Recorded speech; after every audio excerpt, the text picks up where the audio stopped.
It's so obvious. Isn't it amazing how much mainstream media has brainwashed the American people and lied to you your whole lives? Of course, give people what they want instead of what the elites want. It's called the One Big Beautiful Bill, and it will be the biggest bill ever passed in our country's history. It will include the biggest tax cuts, regulation cuts, military supremacy, and just about everything else. We will cut more than $1 trillion in wasteful and unnecessary spending. We will end inflation, slash prices, raise wages. You know, I'm really surprised when I look at polling data. I look at it every day. But the amount of disapproval for this bill, holy cow, my goodness gracious. All right, well, despite Trump's attempts to sell his big, beautiful budget bill to the American people, it seems that most Americans actually hate it. So we're gonna hear all about it now from CNN's Harry Enton, and he's always fun. A new KFF survey finds that Americans generally not so in favor of the bill, with nearly 2/3 of the American public expressing their disapproval. We're talking about 29 points underwater on the net favorable rating, but that matches the Quinnipiac University poll from last week when it was 26 points underwater. Oh my God, you need Greg Louganis to get that far underwater. And I mean, we're talking about a negative 41 net favorability rating among independents in the center of the electorate. You rarely ever see pieces of legislation or proposed pieces of legislation as unpopular as this, but here you see it in two polls, 26 points underwater and 29 points underwater. No good. No good. So in addition to the KFF poll, another poll published by the Washington Post today shows opposition to the tax and spending legislation and mixed opinions on specific provisions. So you can see here, House Republicans' budget bill has nearly twice as many opponents as supporters, though many have no opinion. So even among Republicans, you can see barely half of them support the bill. And you'll also notice that 19% of Dems have no opinion on the bill. That number is doubled among Republicans. So I don't know if that means they're just not paying as close attention to what's going on, or maybe the media they consume isn't talking about the bill, or maybe they just don't want to speak out against their party and the administration. But let's look at how Americans actually feel about the specific policies in the bill. Here are the areas that show a majority of support. So things that Americans like about the budget bill: they support increasing the child tax credits, extending tax cuts for single incomes under 100K and also between 100 and 200K, supporting eliminating taxes on tips, and extending tax cuts, I already said that one, requiring low-income childless adults under 65 to prove that they're working or disabled to get Medicaid, extending the 2017 federal tax cuts for everyone, and extending the electric vehicle tax credit. So conversely, here's a look of what they oppose. So the majority opposes repealing some loan forgiveness programs. They oppose increasing military spending by $150 billion. They oppose spending $50 billion on the border wall between the US and Mexico. They oppose ending tax breaks for clean energy and extending tax cuts for corporations and extending tax cuts for single incomes over 400K. And they oppose spending $45 billion on migrant detention centers and reducing federal funding for food assistance programs. So as you can see, some of the most decisive parts of the bill are with regard to the size and scope of cuts to entitlement programs. And an interesting thing that this poll uncovered, which is bad news for Trump, and we sort of alluded to it earlier, is that the more people learn about this bill, the less they like it. So most people are not very aware of the legislation, and among those who have heard about the bill, it is unpopular. About 2/3 of the public say they have heard either little or nothing about the bill. Those who have heard a great deal or a good amount about it oppose it by roughly 2-to-1 margin, 64% to 33%, with nearly half strongly in opposition. Well, of course, people haven't heard enough about the bill. It seems like half of our representatives who voted to pass the bill in the House haven't even read the bill. So how could the public, especially Republican voters, be expected to be educated on it? Cenk, do you think that we as voters have a responsibility to stay informed on matters like this one, like the details and contents of such a huge spending bill, especially when our own representatives are themselves not informed? Or is there just nothing we can do about it now since there's no immediately upcoming election? Like, it feels like the representatives who have openly admitted that they had not read the bill before they voted on it, they're just not afraid of any consequences for admitting that much, like, just the fact that they haven't read it to their constituents. Yeah, so look, independent media is the answer because all my life mainstream media has been giant liars.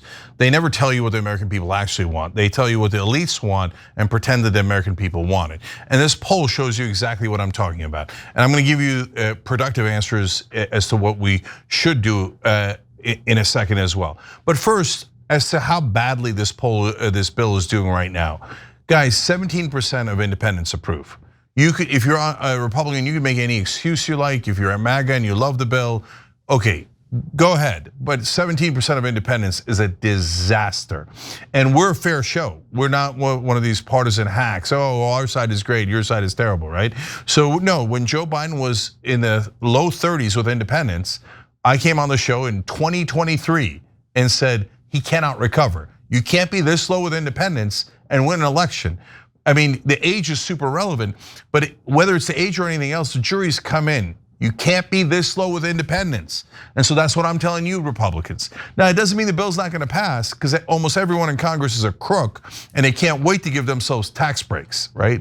Let alone deregulation and all the other goodies in here for corporations that are all of their donors. It'll pass. But Republicans, if later the country holds it against you, don't be surprised. They told you ahead of time they don't want the damn bill. Now, when you get into the details, that shows you exactly what the American people do and don't want, right? So yeah, I read it to you, but I just want to focus on a couple of things here.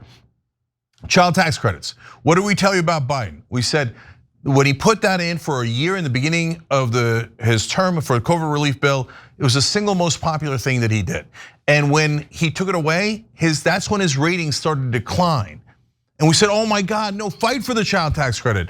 And progressives in Congress said, no, trust Biden. And of course, the corporate Democrats were like, we don't really want to do it. Are you kidding me? Our donors don't want that. Anyway, where is it? Oh, look, that's the #1 provision in the bill at 72% approval. Told you. Why? Because it's not complicated. Look at the others, right? Ending tax cuts for people making under $100,000, 71%. Eliminating taxes on tips for people who are middle class and work, at 65%. Those are the most popular provisions in the bill. Why? Because they go to you, obvious. It's so obvious. Isn't it amazing how much mainstream media has brainwashed the American people and lied to you your whole lives? Of course, give people what they want instead of what the elites want. Now, what do the mainstream media always says? Oh, people love tax cuts. No, they like tax cuts for people making under $100,000. Do they like tax cuts for people making above $500,000? Or $400,000? Good news, it's in the poll. Let's look. Oh, ending tax cuts for single incomes above $400,000. Deeply unpopular at 29%. At the bottom, nobody, and I've told you this 100 times, I wrote it in my book, Justice is Coming. 76% of the country in almost every poll says raise taxes on the rich. Don't lower them, raise taxes. That's 3/4 of the country. How many times have you heard that on CNN or even MSNBC? My guess is 0. They're in the top. They're all make about $400,000. They're lying to you. Okay, so how about the $45 billion for migrant detention centers? MAGA thinks, oh, people want migrant detention centers. No, they don't, 24% approval, okay? How about reducing food assistance? Oh yeah, we're gonna take food away from them so we can give tax cuts to people making above 400,000. People love that. No, they hate it. The single least popular provision in the bill at 23%. Because you know why? The American people are decent human beings. They don't want you to take money and food out of the mouths of hungry children and give it to the richest people in the country. And guys, the tax cut that goes to people making above $500,000 a year is valued at least $1.1 trillion. Cuts to Medicaid and food assistance, $1.1 trillion. They are very literally stealing from the poor and the middle class and giving it to the richest people. And that's why this bill is 26 points underwater, deeply unpopular. Only 17% of independents support it. This bill sucks and the American people hate it. Yeah. Yeah, I just want to say real quick that Senate Republicans are now scrambling to get this thing passed by the July 4th deadline. So, we're in for a very interesting Independence Day, but there is some hope that they'll at least amend some things in the bill before it gets passed. There does seem to be some opposition from the Republican side that could stifle its passing, but they're not going to get rid of those tax cuts. Everything this administration has done this far for the past few months has been in service of these tax cuts. Everything we've seen with Trump, everything we've seen with Elon and Doge, it has been to get the rich their tax cuts, and it's a very specific number that they're after. They're not gonna give it up. They're not even gonna budge from that number. So either way, the American people are gonna have to deal with it, and hopefully the Republican Party will have to deal with the consequences of what they've done to the American people come midterms. Every time you ring the bell below, an angel gets his wings. Totally not true, but it does keep you updated on our live shows.